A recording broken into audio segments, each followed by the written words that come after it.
Well, Delhi's air pollution levels are extremely alarming. In fact, if you look at today's statistics that we're about to show on your screens there, it has become almost unbearable to live here, especially in parts of the city. It's particularly dangerous for children and for the elderly and other people who have breathing problems and other health problems in particular. But even if you are healthy, believe me, the air that you're breathing right now in the national capital is so bad that you will end up with some kind of illness or the other. I'm struggling with a cold that is just not going away, and pollution has a lot to do with that as well. But the question and the debate that we're seeing over the last couple of days really has been over the Delhi government's proposal to have the odd-even formula as far as cars are concerned, because from 1st January you'll have odd-numbered cars on Mondays, Wednesdays and Fridays, and even-numbered on the other days. Sunday not decided yet on the streets. A lot of people think it's impractical. There's been criticism about whether Delhi is prepared for this, but the question is whether that opposition is elitist or whether people are just voicing genuine concerns, since the public transportation system in Delhi is something that we all need to worry about. I'd like to first go across to Mumbai to Harish Salve, former Solicitor General of India and also amicus curiae in a case on the issue of air pollution that has been going on in the Supreme Court. Mr. Salve, what are your thoughts firstly on the AAP government's move? Because you have argued so strongly in the Supreme Court for so long now that there needed, for instance, to be drastic measures like fines and taxes, higher taxes on diesel vehicles, higher registration fees on people who purchase diesel vehicles. Do you believe we needed to do something drastic like this? See, it's a self-inflicted wound. What the situation which prevails today, it's been bad for the last 5 years. It's been becoming worse every year. I'm happy that there is at least a government which not only acknowledges that there is a serious problem, but is willing to experiment with solutions. And there are no easy solutions. Yes, there will be inconvenience. Yes, there will be disruption. Please, I don't want to sound alarmist, but it is really disruption or death. Take the choices. And that's the question we must be asking ourselves. Not whether disruption versus some other convenience. But let me tell you, I'm happy that there is some government which is at least being proactive about this. I have been fighting this. When we got CNG in 2000, the Delhi government, the union government joined hands, opposite political parties, joined hands to say this was a ridiculous idea, CNG can never work, this is all elitist, there is no pollution in Delhi of the kind which warrants this. 10 years later, in 2014, or maybe it was 2013, 13 years later, we again moved an application. There is a committee which very few people have heard about. It's called the Bhurelal Committee, the EPCA, the Environment Protection Control Authority. They keep giving reports. They have been saying the 2.5 PM particulate matter is a killer. Please do something about reducing the sale of diesel vehicles. For the last 7 years, they've been saying so. The government's answer is, first of all, turf war. Who are you? You are an environment authority. Don't tell us where to impose a tax. The second argument is, we can't upset the price of diesel. So then in fact, I moved a petition in court saying, all right, if you can't increase the price of diesel, we understand that for transport you need to keep diesel cheap. Impose a one-time tax on diesel cars, so that if I want to choose which car I want to buy, cheaper diesel should not be an option. And that is what we have been fighting for. Are you saying central governments in the past have been apathetic to this problem? The union government filed an affidavit saying, not only apathetic, I'm sorry, it's worse. Last year the government filed an affidavit in Supreme Court saying 2.5 particulate matter is called by dust. And when I mocked them in court, they said, no, we are withdrawing this affidavit and setting up an expert committee. So I had a portable machine in court. We demonstrated the level of particulate matter in court. This was 1 year back. And what was it in court? Because you told me this and the figure was actually really alarming. Nothing what was happened. 250 inside court. I that time lived in Vasant Vihar. I took it home. It varied between 250 and 350. At my office in White House on Bhagwan Das Road, average was 350. And Buralalji told me it was 500 or 700 or something like that in Lodi Garden when he went for a walk. Yeah, and the US Embassy actually considers 300 to be the threshold after which they say it's dangerous. But Mr. Salve, I know you have to go, but let me ask you about those people who have raised concerns about the odd-even formula. Do you believe those opposing it are elitist about it, or aren't there also genuine concerns about the state of public transport in Delhi? Women have concerns about how they're going to travel alone, particularly there are genuine at night. Concerns. Absolutely. Absolutely, there are genuine concerns, and if this situation has come to this horrible pass, that we have to say half the cars are off the road. If it has come to this pass, the governments have themselves to thank, and the citizens must know and be angry with the governments. This step is the first time I have seen a state government at least proactively doing something without being forced to do something. We must encourage proactive action by the government. Of course, there will be disruption. But please, I am telling you, you mentioned a minute ago your own throat condition. I have never had asthma in my family. My younger daughter suffers from asthma. I have had a dose of steroids this October. We are all going to die in that gas chamber. Compare that with the disruption. I don't think the disruption is as important. Mr. Salve, stay with us just for a moment. Siddharth Singh of the BJP is here. Siddharth, you heard that. Mr. Salve making a very passionate plea, saying we're all going to die if we don't take drastic steps. And in that sense, I'm sure the BJP government would agree that something drastic is needed. Do we need to support the Delhi government more on these initiatives to try and make it work? At least let's try. Let's see how it goes. No, well, Nidhi, I will not disagree what Mr. Hari Salve is saying, and certainly you need to take drastic steps. I will not go back into various governments, what they could have done, what they should have done, or I will not get into it. But certainly, yes, we do need to take drastic steps. But at the same time, I will humbly disagree with Mr. Hari Salve when he says the government needs to be proactive, and then by proactive, either you have to be a disruptive or you have to select between disruptive or a death. I don't think government of a day needs, by being proactive, should be disruptive, least be promoting death. But therefore, therefore I disagree when this one odd and even formula is being promoted by Aam Aadmi Party, and I call it a knee-jerk. Because there are stakeholders, he could have easily come with many more solutions, which Mr. Salve himself had suggested. Diesel car, from day one, let's say 1st January, all the prices must go up by, let's say 30%, 40%, whatever you wish to do. Parking charges, make it exorbitant. Bringing congestion tax, make it so that people are compelled to bring lesser cars on, unless until it is required. Do these steps. Along with that, come up with a solution and say to the citizen, look, I will not allow the new cars to be bought. There will be a high tax on the new cars. But at the same time, those who got 2 cars, we are going to give you a window. Please change your car numbers from even to odd, and at the same, or even to odd or odd to even. And at the same time, it will take to revamp the infrastructure, but at the same time, in next 6 months, we are doing this to increase the fleet of buses.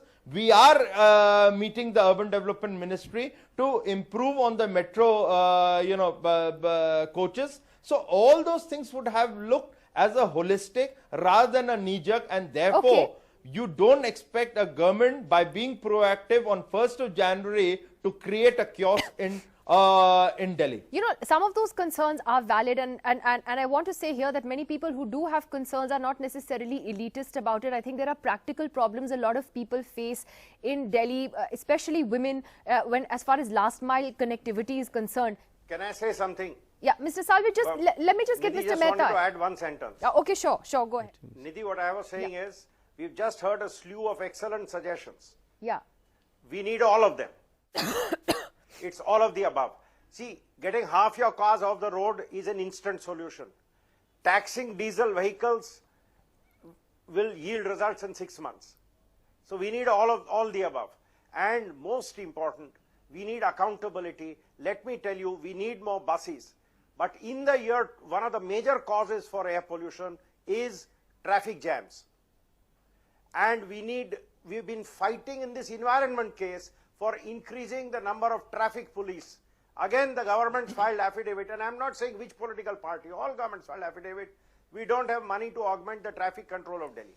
No, we need to fix that. We have Ashutosh back with us. Ashutosh, my question was whether, there is a genuine concern about whether Delhi's infrastructure is up for this big change. It took Beijing 3 years to do it. Are we going to be able to do it in 3 weeks?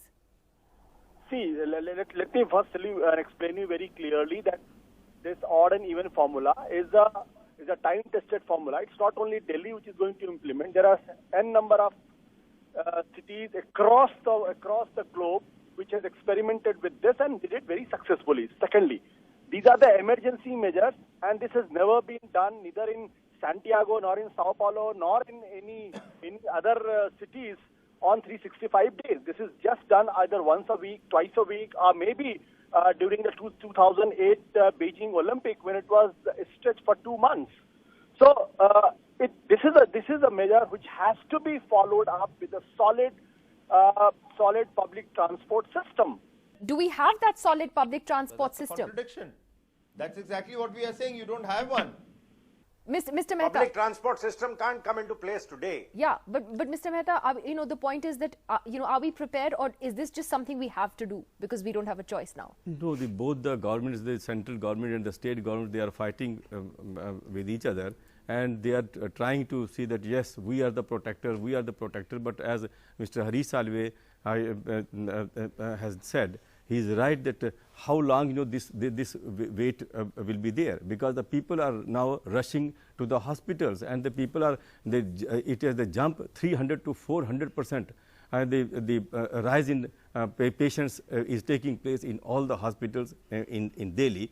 And how long this wait will be done? It is easy to say that yes, we are taking steps, but it is an emergency situation, and in emergency situation, I think that there should be the holidays. The schools should be closed down. Some institutions, the time should be changed, from and then many other steps are needed for saving the people, because right now, if it is too much, the 10 times higher is during daytime and on an average, and then 24 to 30% in the night. So how it is a gas chamber, and it's crossed some 1200 at Anand Vihar in Delhi at night, which is crazy. Yeah, so we are in the gas chamber, and now still the central government, the state government, they are talking that yes, we can do, we can't do, we should do or we should not do, and will it be practical, or it will be practical? This is no way. The people are suffering, and it is the responsibility of the government, whether it is a state government or the central government, to come out with solutions and take immediate steps. But I'll tell you some practical problems. Okay, like the metro. These is are great. on paper only, because yes. No, these are practical. The metro is great. But, often to get from the metro to wherever you have to go, let's say for women especially, autos don't go by the meter in this city most of the time. They try and fleece you. There is a concern that taxis are going to charge much, much more for people. The bus system isn't really equipped to take on so many more people, and they have said as much. I think we all know that. So, these are genuine concerns, for instance, that women have. How do we address that? No, I do realize that these are the genuine concerns, but the problem is that for instance, I wouldn't feel safe taking an auto at 11 o'clock at night. No way. But then this is the role of the government. If the government is in action, then of course these incidents can be stopped, whether eve teasing or anything, whatever. But I think that's a genuine that is a genuine concern. Anuvab is there in Mumbai and is joining us as well. I just wanted his view on this. Anuvab, how is Mumbai looking at this as it watches Delhi sort of implode over this entire debate? Nidhi, there are a couple of things, right? I think that there are a couple of things. One is that Mumbai at night, I think, is a better lit city. There's a lot of sort of late night humdrum public transportation. But I think, like everyone said, I agree with everybody. The condition is, I think, across Indian cities is so bad. I think Delhi is just setting the example of what will probably happen to all our cities, I mean, Chennai, awful. We saw what happened. I'll give you an example, Nidhi. I was in Delhi last night. I had a show and I was on stage, and I was about 3 steps away from the audience. It was an open air show in Delhi, and there was so much smog, nobody could see anybody. It was completely just covered in smog. And I think, like everyone said on the panel, I think it's when it's a desperate measure. Bombay isn't there yet, but I don't think we're far from it.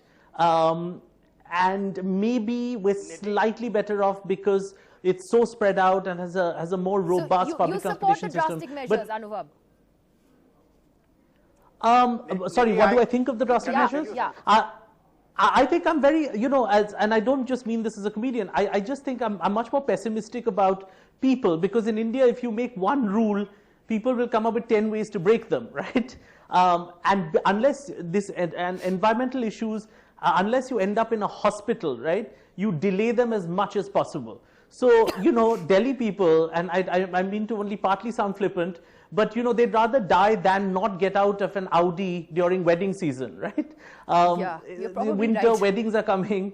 They're not going to take an auto or a bus or carpool or whatever to go to some fancy wedding that they're wearing their Louis Vuitton for. So, the irony is that people need to change. There has to be, I think, a robust campaign to convince people that, look, this is about life and death, and it doesn't matter if you're not in your Mercedes. You're just going to be dead very soon, like everybody else said. I just want to say here that it's not just about people who have Audis and Mercedes cars. There are, for a lot of people, Anubhav, and to others here, there are people for whom a car is not a luxury anymore.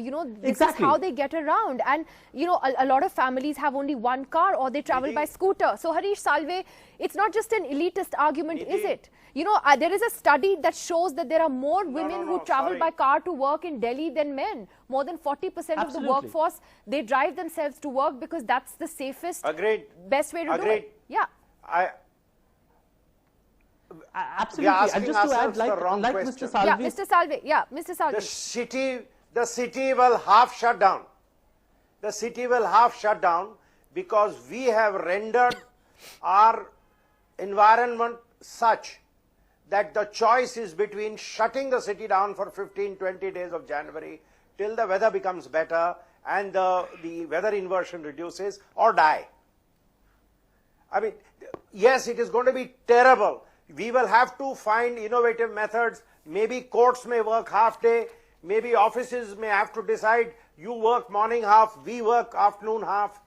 All sorts of arrangements will have to be made. We don't have a choice. Half the cars have to go off the road. Now, how do we solve that problem? See, you don't have the luxury of choice left. We had this 3 years back, we did nothing. We had this 2 years back, we did nothing. We had this 1 year back, we did nothing.